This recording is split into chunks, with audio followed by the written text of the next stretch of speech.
Lembra que para uma habilidade se transformar em uma competência, é preciso que você pratique, pratique e pratique. A gente sempre precisa de muita prática, principalmente as crianças pequenas, elas precisam de bastante repetição.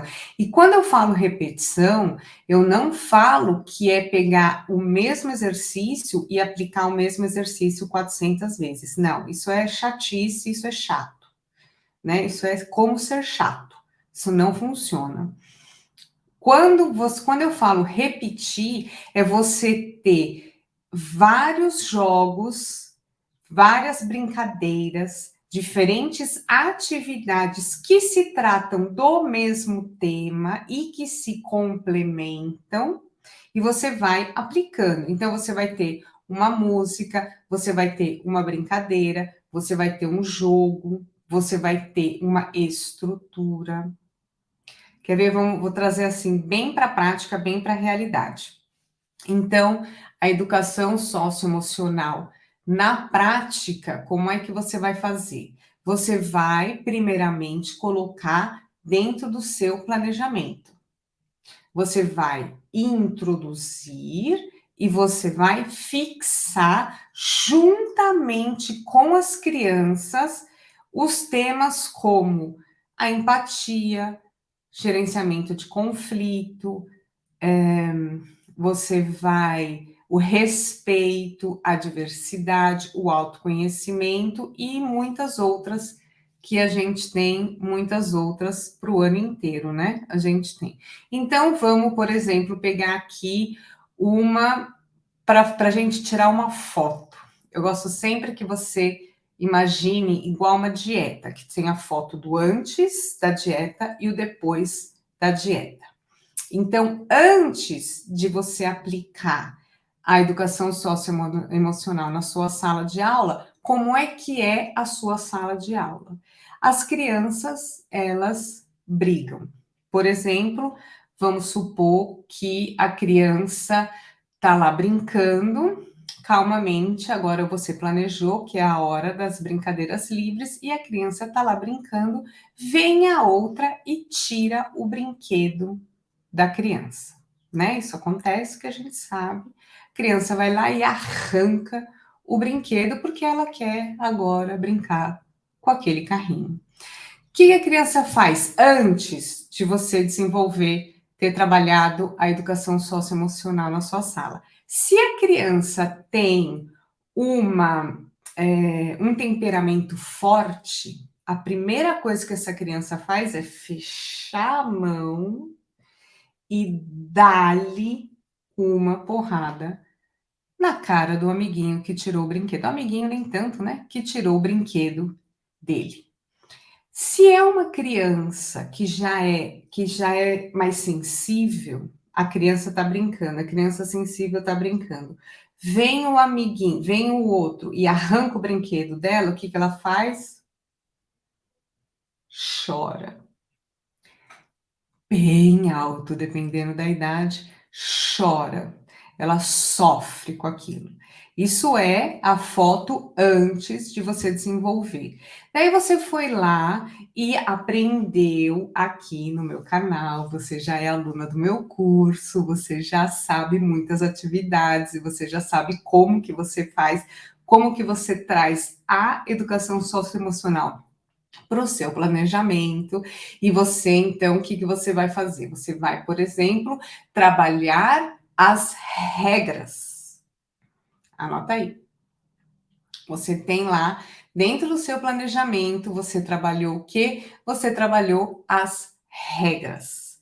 Então, a regra da nossa sala é, presta atenção que aqui também é uma coisa muito importante. Quando você vai introduzir, por exemplo, as regras, é muito importante que as crianças participem dessa regra.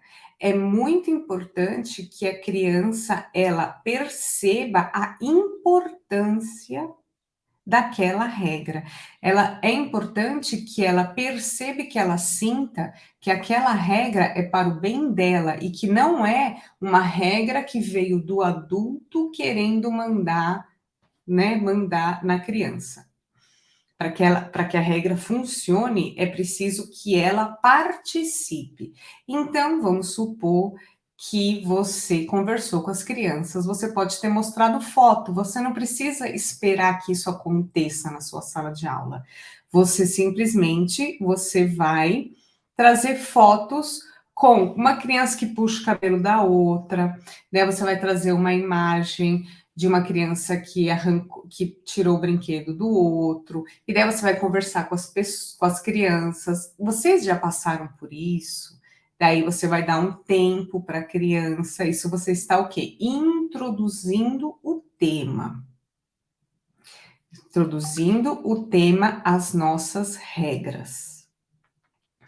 E daí, muito que bem. Daí você introduziu, você conversou, você mostrou diferentes fotos e daí o que aconteceu? A gente vai agora falar como que você vai perguntar como que a gente pode fazer para que isso não aconteça.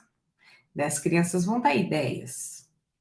E daí vocês vão falar assim: todo mundo concorda que é muito triste, é muito chato quando uma criança, quando alguém vem e tira o brinquedo que eu estou brincando, ou quando uma criança vem e me empurra. E daí você vai falando as diferentes coisas que sempre acontecem dentro da sala de aula, que a gente conhece, né?